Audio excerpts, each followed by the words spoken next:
Circle theorems 1. So to know the circle theorems, you first have to know the parts of a circle. So the main parts are the circumference, radius, diameter, tangent, arc, chord, sector, and segment. On the right you will see that they are illustrated, and here on the left we have the definitions. So the circumference is the distance around the outside of a circle.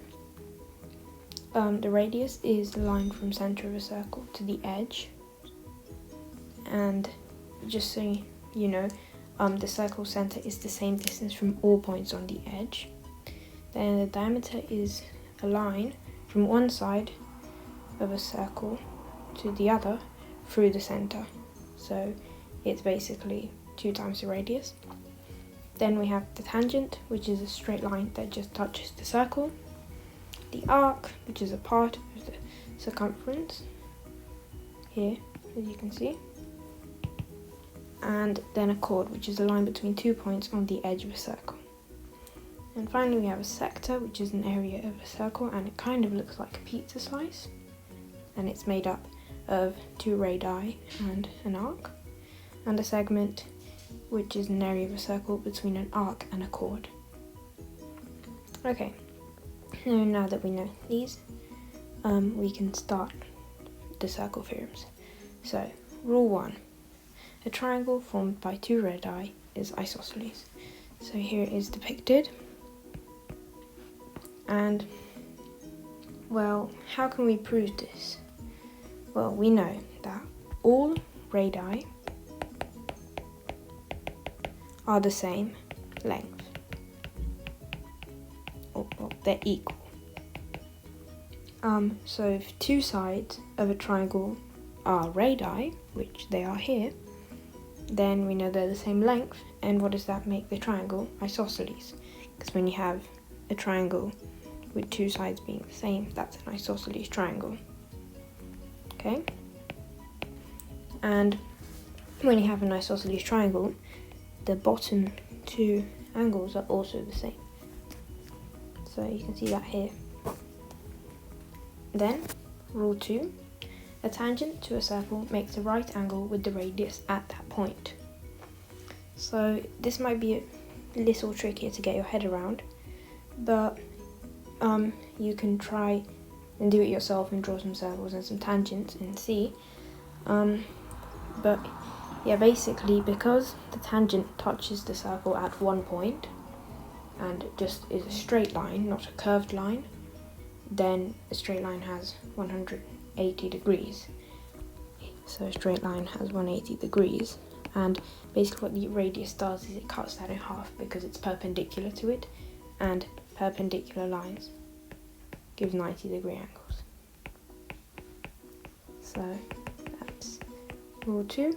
Moving on, we have rule 3, which says that the angle in a semicircle is a right angle. So now I have to do a more elaborate proof maybe, but it will make sense. So here you have it drawn, and basically these angles are right angles if the lines are touching here one edge, the other edge here. So if we draw a semicircle by ourselves, whoops, so this isn't going to be the best drawing, but here, this is a semicircle, and if we just draw one line up and then one from one edge and then the other like this, then what can we know? Well, we know this is the center. So all of these are radii. These are radii, and what have we learned? That all radii are equal. So we can go ahead and do this. And this makes them isosceles. And that means that this angle is equal to this angle, and this angle is equal to this angle. So let's just give them a value so that we can work with them. Let's say this is x, and this is y. Okay, now I have this. And if you look for the wider picture, this is also a triangle.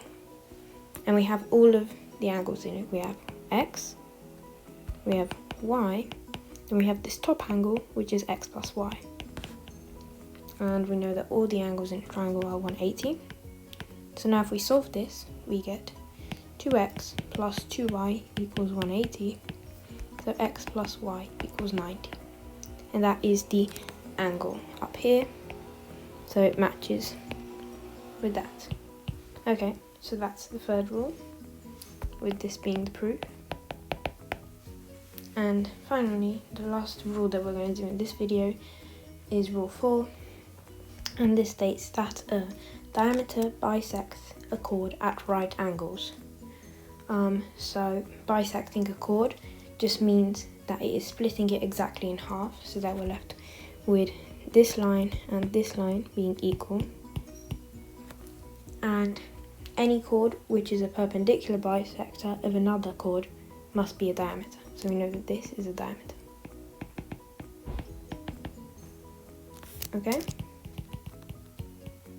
Okay, so how are we going to prove this? Well, let us also start with a diameter. With a diameter that bisects a chord. So, here. We want to prove that. Well, we can draw these two radii from here, and we know those are equal.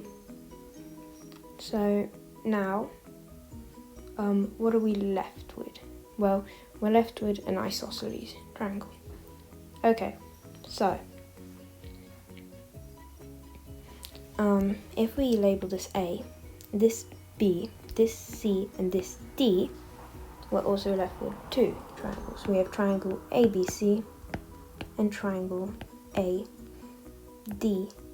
And if we can prove that these are just similar or congruent, actually, no. If we prove that they are congruent, then we'll know that this side is equal to this side, which is what we want to prove. So how do we do that? Well, let's think. So our congruency rules. AC is shared, so it's the same. We know that AB equals AD because they're both radii. And then we also know that angle BAC equals angle DAC. So this angle here in green equals this angle because as we established, this diameter has cut straight through the center, so it will split whatever angle it was in half. So now we've got one side, another side, and an angle.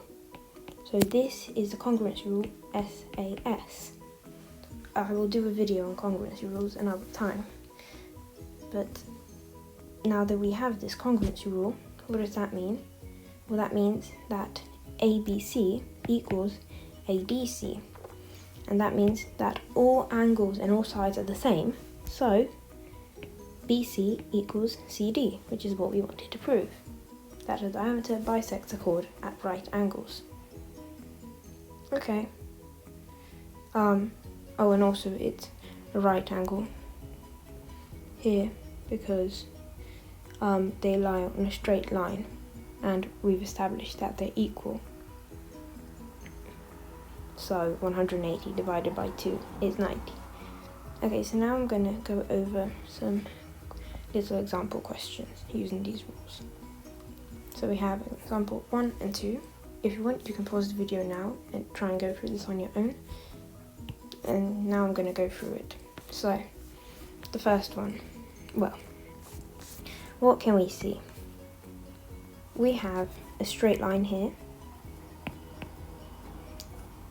And then a triangle in a semicircle.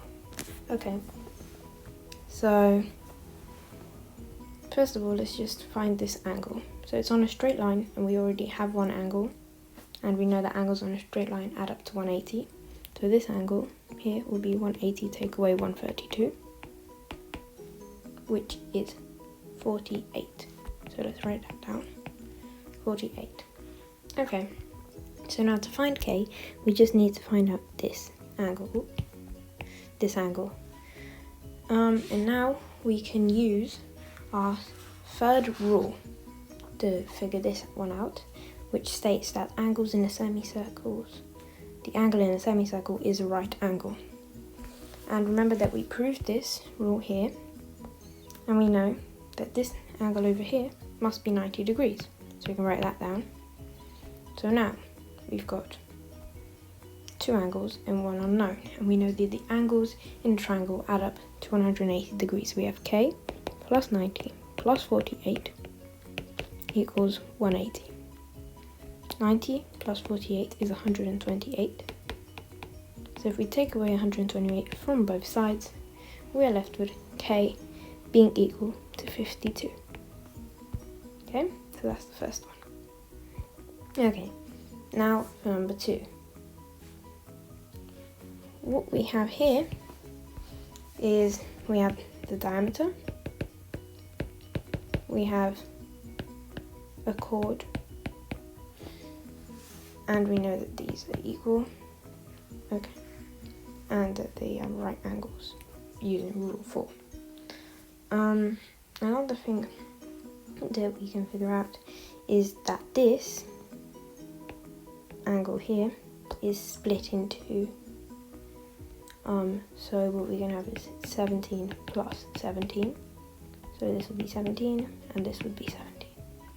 And now what we essentially have are two triangles. So we take this one on the left, once again knowing that all the angles in a triangle add up to 180, we have z plus 90 plus 17 equals 180, z plus 107 equals 80, leaving us with z, take away 107 from both sides, and it leaves us with 73 degrees. So those are those two questions done, and yes, that's going to be it for this video. I will have this sort of mini PowerPoint for you to be able to download in the description, so if you want you can look through that, and I hope this has been helpful. Anyway, bye for now.